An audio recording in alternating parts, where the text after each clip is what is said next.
Welcome, welcome. Well, today I am going to be discussing the case of Tara and Steve Grant. Now, they met in Michigan State University. They were introduced by friends, and initially Tara really wasn't that interested initially. They went out on a few dates, but it wasn't until her grandmother had passed away and Steve actually drove down just to be with her during that time. So that really kind of changed things for her, and feelings did start to develop. They ended up moving in together, and she had graduated from the university, and he actually started working for a senator, and he did drop out of college. So they ended up getting married. Steve talked her into moving into an upscale Detroit area. And he actually started working for his dad at a tool and die shop that his dad had owned. And she started working at Washington Group International, which was an engineering firm. And things are going really well for them. They ended up moving into an even bigger house, and she was having to do a lot of traveling with her job. And initially it was great, because she could take Steve with her. And so they really got to see a lot of very nice places. They ended up having 2 children. And at that point, they had decided that Steve would then stay home with the kids. In 2006, Tara was stationed in San Juan, Puerto Rico, and that's where she would stay during the week working, and then she would fly home every weekend to be with her family. She really did do her best to try to stay connected with her family. And being a stay-at-home dad and having this really successful wife was kind of challenging for Steve's pride. And Steve really did start to resent Tara, and friends even kind of noticed that he would, make some comments. So in 2007, they did end up finding the perfect nanny, and her name was Verena Durkis. She was 19 years old, and she just seemed to be a really, really good fit with the family. And at this point, their children were 4 and 6. And Steve was really starting to become more and more dissatisfied with the situation, the home situation. And he apparently started reaching out to an ex-girlfriend via email and started getting a little bit more flirty. And he was also getting closer to Verena, who actually was living in the house with them. Stephen was even suspecting that Tara was having an affair with her boss. And so Tara was kind of being pulled in all sorts of directions. She had a very, very good job, but it did ask a lot of her. And then she felt the guilt of not being there as much for her family. So it was later found that she had journaled that she really did want to be more present and put her family as more of a priority. So on the 9th of February 2007, she was heading home. It was a Friday. She was heading home to be with her family. And apparently a fight broke out between Stephen and Tara because she was going to have to leave a day early. So she would then be leaving on a Sunday rather than Monday. Now, Steve reports that he had overheard her talking to somebody and that she said, "Meet me at the end of the driveway." And then he saw a dark car pull up, a sedan, and then she was gone. Apparently the kids were asleep and Karina was out for the evening. But when she got back, he told her that Tara wasn't coming back home. Steve kept calling Tara, leaving her messages, and he did this for about 5 days. He would call her, then he would also call her boss. And on the 14th of February, he ended up calling and reporting her as a missing person. And the police were able to determine that she wasn't in Puerto Rico pretty quickly, as well as she did not use her passport, her credit cards since she had left that night. And they were also able to see the voicemails from Steve, and those started at about 2 a.m. that Saturday morning. The police did ask if he would come in, take a polygraph test, and he just looked really shocked, like, what, are you suspecting me of this? And they said no. And he did end up agreeing to come in the next day and do the polygraph. But Steve did start to become very uncooperative. His attorney ended up calling the police and saying no, he wouldn't be in to do a polygraph by them, and that all correspondence would then be going through the attorney. He was also very eager to blame the police for everything that was going wrong. Steve had ended up getting stopped and arrested for driving on a suspended license.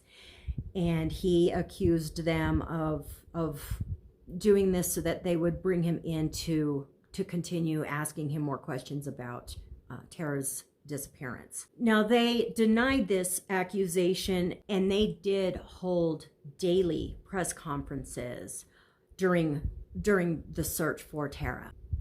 And instead of talking to the police, Steve really enjoyed going through the news outlets and playing the distraught husband pleading for Tara's safe return. And he would end up asking the reporters, if they'd heard anything more about the case and that sort of thing. So the police were watching him. Okay. And then they did continue to look into her flight plans, hotel reservations, the dark sedan that supposedly picked her up that night, and they were unable to find anything. They also noticed that they had gotten her phone records and saw that she hadn't made a phone call since the night Steve reported that she had left. Verena was also scheduled to be going back home, and that was yet another thing that Steve blamed the police for. During the interviews, they did start noticing that Steve kept talking about a park, Stony Creek, and he discussed how he would take his family to that park. So the police did decide to go ahead and search the park. And it was a small search. It really wasn't that extensive, but Steve did want to join them in this search. They ended up not finding anything, and so what the police did was actually ask the public, if you're in the area and you see anything unusual, to please let them know. And on the 28th of February, a woman was walking through a local park, and she saw a baggie that was filled with bloody gloves and these metal shavings. And come to find out, the blood was determined to be Tara's. This was enough to secure a search warrant. So then on March 2nd, they did end up showing up at the house unannounced, and they could really tell that Stephen was very, very nervous. He wouldn't give any eye contact. He asked if he could take his dog for a walk, and they were like, fine, go ahead. And then he starts heading for the car, and they told him, no, we need to search the car. That's part of the search warrant. And then he said, well, I need to get my wallet. And they still were like, no, everything needs to stay. And so he ends up storming out of the house, leaving his dog. So they start doing their search, and then they ended up going to the garage. And what they found there was pretty grisly. So right by some of the kids' toys, they saw this kind of like a big plastic bin, and it was filled with these black plastic bags. And one of the officers went and kind of pushed on it, and it kind of had a little bit of give. So once they they lifted up the plastic, they did see part of Tara from her neck down, her torso. And at that time as well, they realized that Steve was on the run. So they did end up going on air and reporting that Stephen was the main suspect and that he is a wanted man. They heard from Stephen's attorney, who told them that Stephen was suicidal. He had borrowed a friend's car. The friend wasn't aware of what was going on. And he was driving all over Michigan with alcohol, pills, razor blades, and a toy gun that his plan was apparently to point it at the police once they found him, and then they would shoot him. He wrote his kids goodbye letters, and then he called Verena and professed his love to her, but that they could never be together. The police did speak to Stephen's sister, and she told them that she thinks that he went to the Wilderness State Park. That was a park that him and Tara used to go camping. He was eventually found there, and he was only wearing his shirts, pants, and socks. He had severe hypothermia, and he was hallucinating. He was talking to the trees, and so they ended up getting him to the hospital. He was questioned by the police, and he was very, very willing to talk. He had told them that a fight had started. He was naked. I don't know why that was necessary, but he thought it was important to this story. He was naked, and they started fighting. Tara slapped him, and then she ended up falling and hitting her head.